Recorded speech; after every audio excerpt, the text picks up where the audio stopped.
Let me start off this video by saying Mario. He's a guy sometimes that does things in games on occasion.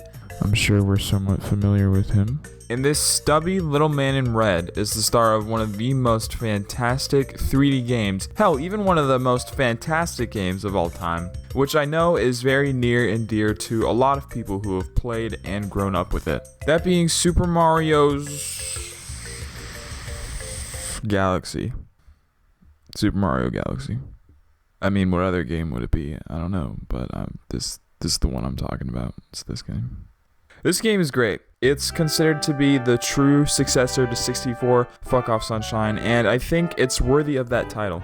Okay, now don't get me wrong, Sunshine is great, but it's different. Which isn't bad, not at all, but it goes in a different direction than what 64 was doing. While Galaxy feels like, well, you know, a proper successor. And whoa, doggy! Does it do it? Now, it's got the stars, the long jump, not Yoshi, Mario, things that were completely absent in Sunshine, frankly. But honestly, this game works wonders, and I don't know how I'm going to express all my thoughts and feelings about it, but damn it, I'm going to try my best. So, I suppose it's only reasonable to start at the beginning with the Star Festival. A celebration that occurs every 100 years. And Miss Hotcakes invites you, Mario, to go. You show up, walk around for like 2 seconds, and then Bowser shits on it. He shows up with like his flying ships and stuff, gives you a speech, steals the princess, takes her whole ass castle out of the ground, and then Kamek blows you away. And the next scene that plays is probably one of the best introductions to a game.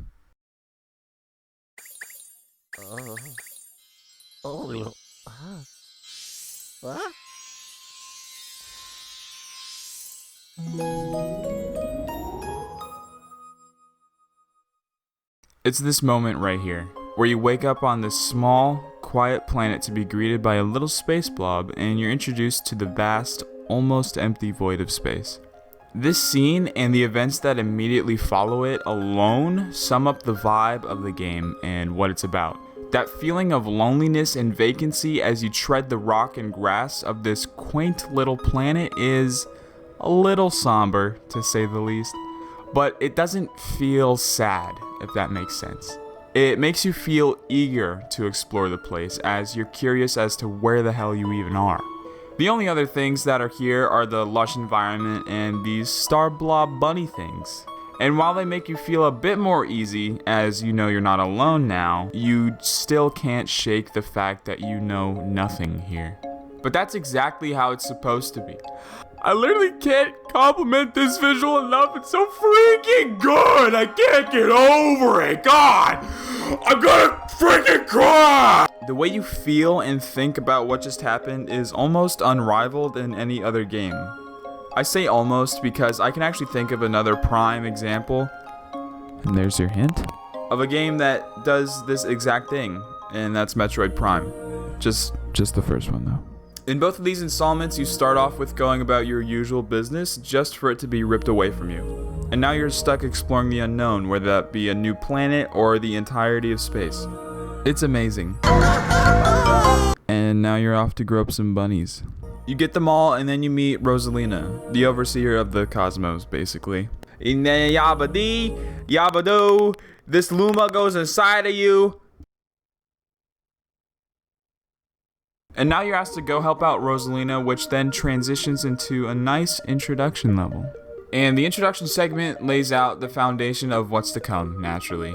It introduces you to all the basic stuff you'll need to perform for the rest of the game. You run around, flying from planet to planet, you beat up some bad guys, infiltrate some enemy base type of shit, and then you collect a star at the end of every level. And boy, does getting those stars feel so satisfying. And real quick, I just want to say that this game is quite the visual appeal. I mean, great googly moogly. It looks good, especially for something on the Wii. Now you may be saying to yourself, whoa, hey, you're playing as Luigi. And yeah, I'm playing as Luigi. What about it? I mean, is there a problem with that? Because That's something you can do in this game, okay? You know, Mario can't be the star of the show all the time, okay? Maybe Luigi wants some recognition every now and then, alright? You know, I mean, this is called Super Mario Galaxy. You know what? Fuck Mario, dude! Mario doesn't even do shit! He plays Luigi if I want! And so now you get to the Comet Observatory. Captained by Rosalina, it's the basic hub world of the game, like Peach's Castle or Delfino Plaza from the previous 2 open world Marios. You're then filled in on more details, and not only did Bowser steal Peach again, but he took the Power Stars, like the one that you just got. So not only is it Peach that you're fighting to get back, but you're helping out Rosalina too, who was also affected by Bowser, that rat shit. Which I gotta say, for as same old as the plot is, it does add just enough to it to differentiate itself from other Mario plots. I feel like it makes Bowser a lot more menacing. Cause in this game, he genuinely feels like a threat, and every time you fight him, it only gets more tense. I mean, he's trying to make his own galactic empire. I would think that he would be given a little edge. And I just want to say that no, game does not have to have a good plot to make it good, but it's definitely appreciated. Like here, it's not the most bone-shattering plot out there, but it's above average, and it still feels like a journey and a fight to save the universe. Because, by the by, if you were unaware, we're in outer fucking space, so that's kinda insane. But after a few dialogue exchanges, you're finally opened up to the game. Now, if you were thinking, boy, that was a great introduction level, but I really do wish there was more to it, like maybe a boss fight, or a giant-ass egg and a weird baby dinosaur? And I mean, I can't blame you. I was wondering the same thing. A good egg galaxy, like an 8 out of 10. It's a good first actual galaxy in the game. It eases you into the action and then tests you by the end of it. Pretty solid. The next one's Honey Hive Galaxy, where there's a kingdom of bees. Now there's a trend you'll start to notice when you play each galaxy. Being a game that has followed 2 critically acclaimed 3D Mario hooplas, Mario Galaxy borrows a similar level layout to 64 and Sunshine, where you have multiple objectives in a single setting. But this time around, you have less options and 3 basic missions per galaxy, shown by these balls, and then usually a hidden star somewhere in the background. While smaller galaxies like these question blocks or these Bowser heads usually only contain 1 star. Now there's like 42 galaxies, so you still get the full game experience without it feeling lackluster. Which, by the way, I would like to mention that, because there's so many different galaxies to explore, there's a constant barrage of new and fresh ideas being thrown at you. Once you're just getting comfortable with a certain idea, no dickweed, on to the next one! And that's exactly what they want. They don't want you to feel comfortable. They need you to constantly be on the edge of your seat.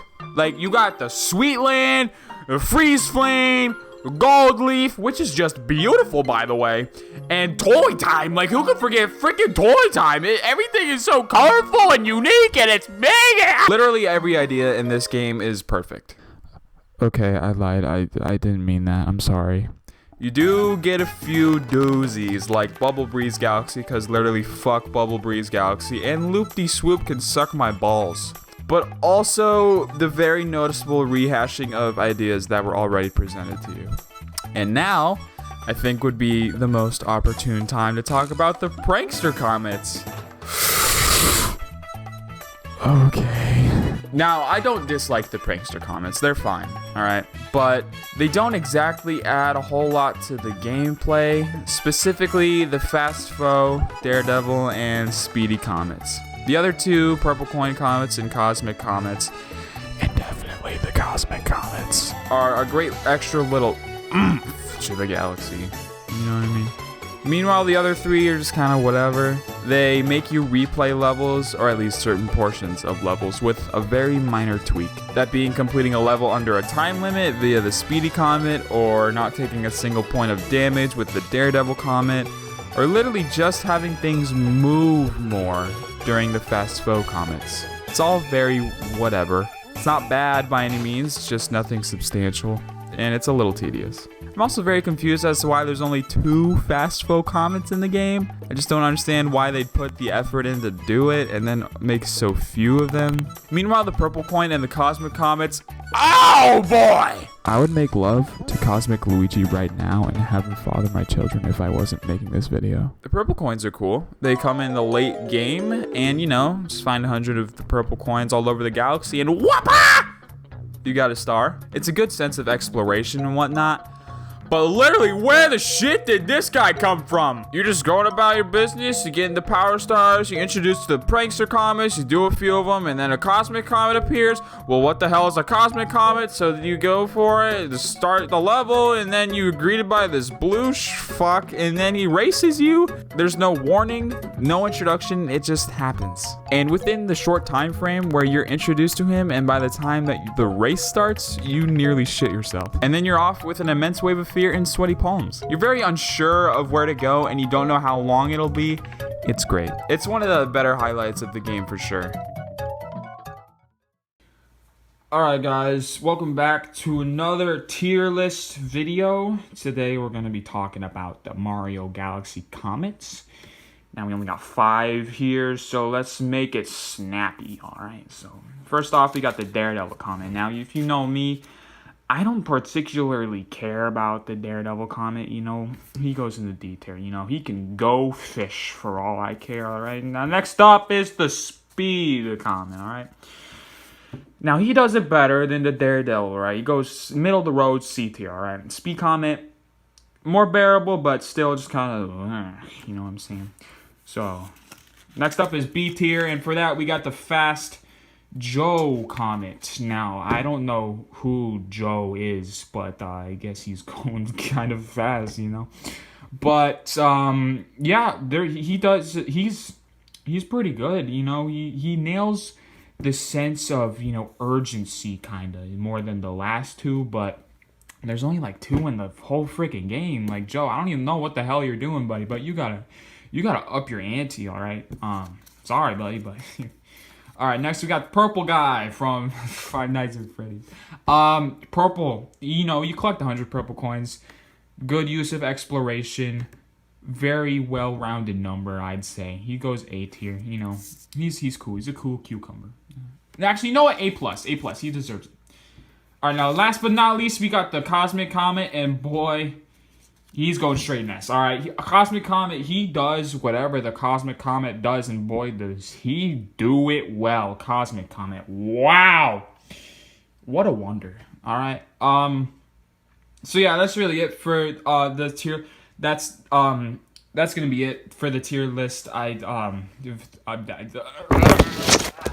No matter how many times I play through, I will always enjoy and commemorate the developers for the vast and creative environments and design choices that are set place in those environments. I never get sick of it. But not only are the environments themselves cool as shit, but so are the ways that you interact with it are cool as shit. There's not a single point in this game where I go, wow, this super unrealistic and unconventional piece of geometry and this placement makes me want to vomit! No, it's all very unquestionable. Especially here. Like, there's no real connection between each galaxy. They're all very dissimilar from one another, which is perfectly valid. It's goddamn space we're talking about, and of course everything is gonna be weird and different. Every enemy you stomp, every ground you walk across, every sky you soar through, no matter the wacky and bizarre things that are thrown at you throughout the game, it just works. A giant garden? I mean, yeah, sure. A sweet candy world? You know, makes sense. It's in space. A beach in the shape of a bowl? Yeah, there's that too. A small little watermelon planet. I would punch Miyamoto square in the fucking teeth if it wasn't here. Astounding. And there's always something around to access, like grabbing star bits with the pointer, or spinning into this thing, or flinging a helpless toad into the dull numbness of space. You're never bored to do anything. And no matter where you go, you use your surroundings to your advantage, and it makes you feel like you can easily adapt to whatever the game has coming your way. Like this stupid blue duck to launch you into the air, or these ghost bomb boo guys to swing into Bouldergeist, or this spin this metal guy and knock him into the electric, you make him go. The list goes on and on, it's nuts.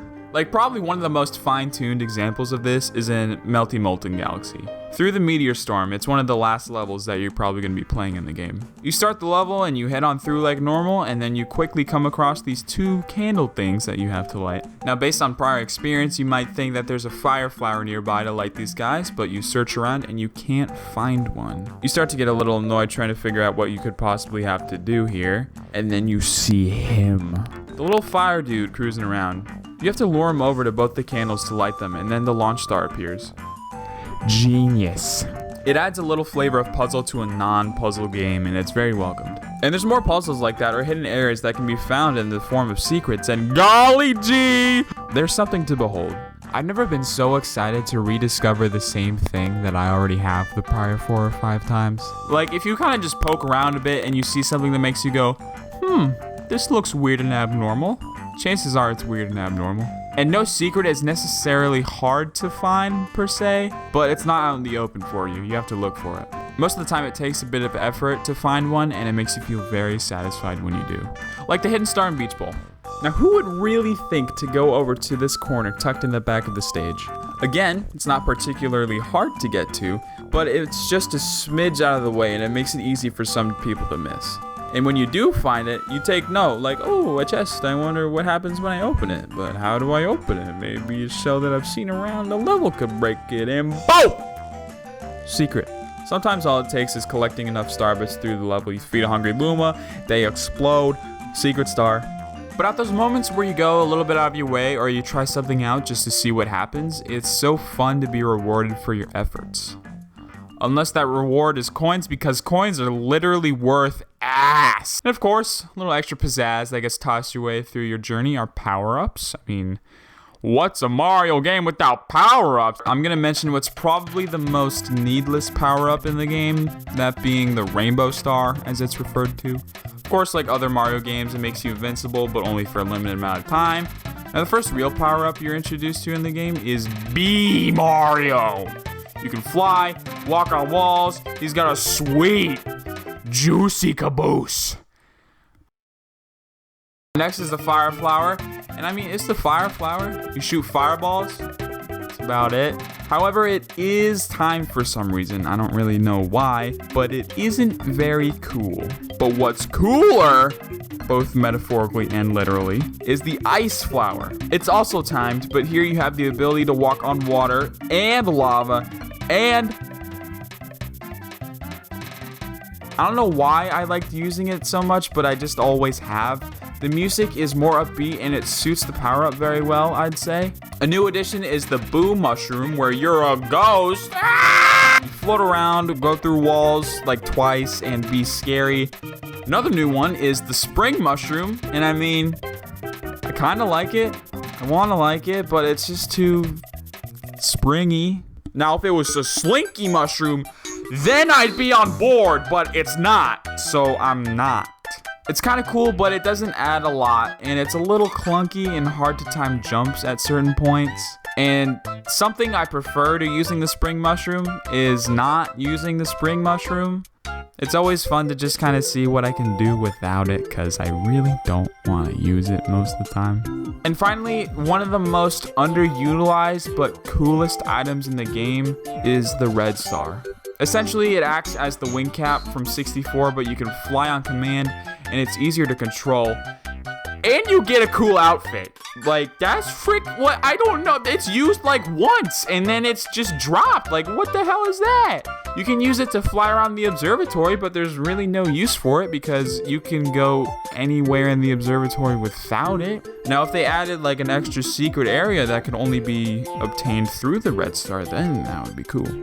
But it's used one time. And then that's it. I don't know why they did it. I don't know why they made it a power-up, but I really wish that they did more with it, but they didn't, and I don't know why. Now, when you've played this game 5+ times, you already know what to do. And it's at this time that you try to test your abilities to see what you can pull off and what you can't. And to a pleasant surprise, half the time if you try to do something in a bit of a different way than what the game intended for you to do it, you can probably do it. Now, whether it was overlooked by the developers or kept in mind for the more experienced people, it's just always fun to be able to exploit a game. It adds a lot of replay value to it, where you can kind of just take your own route while still doing what the game tells you to do. Like here in one of the missions for Good Egg Galaxy.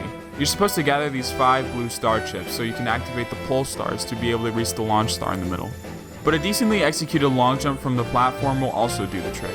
It's small things like these that add a sense of freedom to a relatively linear level design, and it makes the player feel like they aren't on a set, specific path all the time, even though you are. Which is great, especially when Galaxy follows games like Sunshine and 64, and a lot of the exploits use proper execution of the jumps or the spins. It's fun, not just the spin, but any motion controls in this game. Pointing, balancing, turning, they're all fun to use. And that's what actually makes them good. And what's very noticeably different from Galaxy in a good majority of the Wii games is having the motion controls feel like a totally natural blend of physical motion and on-screen gameplay, and not actual monkey shit. The motion control gimmicks that are presented don't feel unnecessary or too unresponsive or wonky to control. I think the manta ray is just fine on the water, and spinning to break something or collecting star bits with your pointer feels nothing but satisfying. Maybe the worst of it would be the ball rolling, but even then it acts how it should. However, there's always exceptions! I did notice that in the later parts of the game, the bullshit that would happen because of a bad read on the motion controls was a lot less forgivable. It was far more noticed since some of the later missions require a more precise use of your movement and controls, so when they failed to respond, it was definitely annoying. Like with this Dick Munch in Deep Dark Galaxy. You have to fight Camilla a few times, but for some reason here, on the Daredevil run, one of the least enjoyable stars in the game! More than once did I die because of a motion control error. Like, bro, look! I was one hit away! The shell was in my hand! I go to throw the fucking thing at her, and it doesn't do it! Then I just bump into her like a dumbass, and I die! I just don't get it! And sometimes just walking on planets and walls and stuff can get a little weird. Nothing really terrible, but there's a few moments where you're like, whoa, whoa. Like I remember when I was younger, I spent a solid day or two on the Dreadnought purple coins. The gravity physics and transitioning between platforms upside down and right side up and sideways made controlling Mario, or Luigi in this case, difficult. Oh, and also, this may be more of a me problem, but literally any time I spin and hit a wall at the same time, you just do that little thing. It ruins my flow.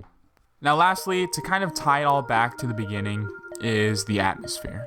Now I've already mentioned the way the game presents itself with the visuals, but what about the audio? I feel like the soundtrack in this game, and in any video game for that matter, is one of the most important ways to engage a player and, most importantly, create a memory.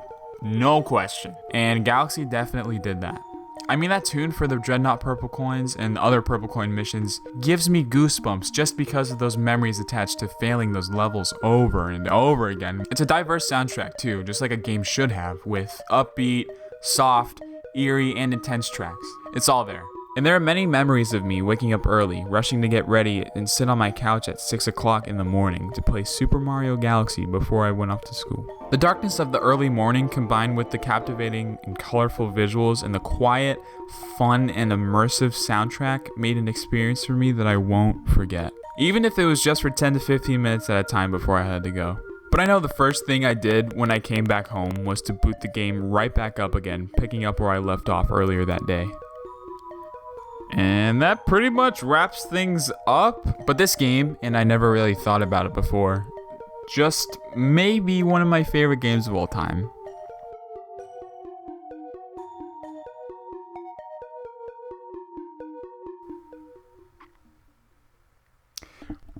And the stubby man... Hey, Peter. Hey, Peter. Yes, Joe.